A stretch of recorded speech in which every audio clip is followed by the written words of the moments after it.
Actually গতকালকে আমাদের মঠচুমনিতে একজন অ্যাডভোকেটের বাড়ি আছে, বিপ্লব ভট্টাচার্য। উনি সন্ধ্যার সময় একটা ফোন করে যে ওনার ঘরে চুরি হয়েছে। তখন সাথে সাথে আমাদের থানার অফিসার এবং স্টাফ ওনার বাড়িতে যায়।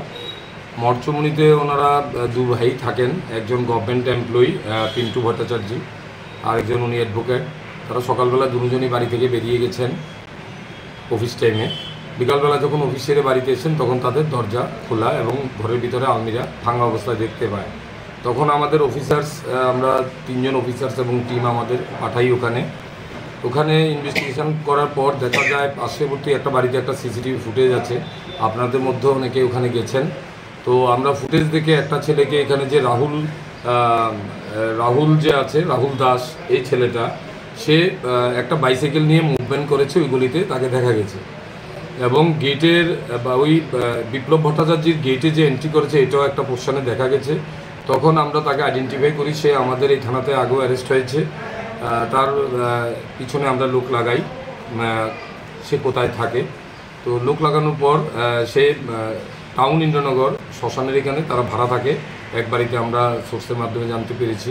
আমাদের টিম ওখানে গিয়ে বাড়িতে রাত্রেবেলা তাকে বাড়িতেই পায় এবং তার ঘর তখন সাথে সাথে তল্লাশি করার পর তাদের বাড়ি থেকে কিছু টাকা রিকভারি করা হয়। এখানে বিপ্লব ভট্টাচার্য একটা কমপ্লেন দাখিল করেছেন আমাদের এখানে। অ্যাকুরেট ওনার আলমারিতে কত টাকা ছিল ওনার অ্যাকুরেট মনে নেই, 1.5-2 লাখ টাকা হবে এমন বলেছে। তবুও আমরা যখন ওখানে রেড করার পর বাড়িতে আমরা টোটাল এর কাছ থেকে 1,36,725 টাকা আমরা একটা ব্যাগের মধ্যে পাই। টাকাগুলো আমরা সিজ করি। এখানে রাহুলকে জিজ্ঞাসাবাদ করার পর সে তখন বলে তার সাথে আরও 2 জন আছে, একজন বিনয় সাহা, একজন অমিত রায়।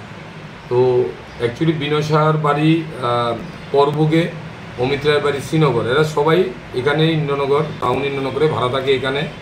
তাদের ব্যাকগ্রাউন্ড দেখতে পাই আমরা, তারা প্রিভিয়াসলি আমাদের থানা, এনসিসি থানা আরও কয়েকবার করে অ্যারেস্ট হয়েছে বাইক চুরির কেসে এবং বিভিন্ন তামা চুরির কেস, এসব জিনিসে জেলও কেটেছে। তো এইখানে তাদের থেকে তারা এখানে এই কাজগুলোই করে। তো তাদেরও আমরা 2 জনকে রেড করে যে বাড়িতে ভাড়া থাকে সেখান থেকে তুলে নিয়ে আসি। রাহুলের বক্তব্য অনুযায়ী অমিত প্রথমে রেকি করে বাড়িটাতে, তাদের বাড়িতে গেটে তালা আছে, এটা রেকি করে আসে এবং তারপরে তারা 2-3 জন মিলে একত্রে এখানে এই চুরিটা করে। তো এখানে হয়তো আরও কিছু টাকা ছিল, 4,000 টাকা, যেটা তারা তাদের পার্সোনাল কাজে ব্যবহার করে ফেলেছে। তার মধ্যেও আমরা 1,36,725 টাকা এখন পর্যন্ত উদ্ধার করতে পেরেছি।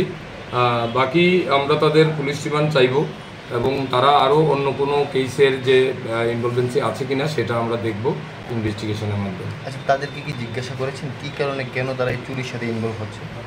না, অ্যাকচুয়ালি তাদের একটা হ্যাবিট হয়ে গেছে। আমরা ন্যাচারালি তাদের অ্যাপিয়ারেন্স এবং তাদের অ্যাক্টিভিটিস দেখে যেটুকু বুঝতে পারি, তারা বুঝতে পারি তারা কিছু, আপনারা জানেন, কিছু ড্রাগসের আসক্ত হয়ে আছে। তারা থাকে প্রায় সময়ই এবং বিভিন্ন জায়গায় খালি অ্যাবান্ডন প্লেসগুলো খুঁজে খুঁজে তারা বের করে এই কাজের জন্যই, ওটার টাকা জোগাড় করার জন্যই তারা এই কাজের সাথে লিপ্ত হয়ে আছে।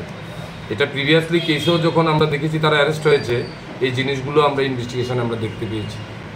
শহরে যেগুলো চুরি হচ্ছে সব ড্রাগসের আসক্ত ম্যাক্সিমাম। আপনারা রিসেন্টলি আমরা গোল্ড চুরি কেসে রিকভারি করেছি দেখেছেন, বাইক চুরি কেসে দেখেছেন, গ্যাসের চুলা যখন রিকভারি করেছি দেখেছেন। ইয়ং জেনারেশনের এই টাইপের ছেলেরাই এটাতে ইনভলভেন্সি আছে এবং ম্যাক্সিমাম এই জাতীয় নেশাদ্রব্য সেবন করার যে প্রবণতা তাদের মধ্যে আছে, সেটাকে অ্যাক্টিভেট করার জন্যই তারা এই কাজগুলোতে তারা লিপ্ত হয়ে আছে।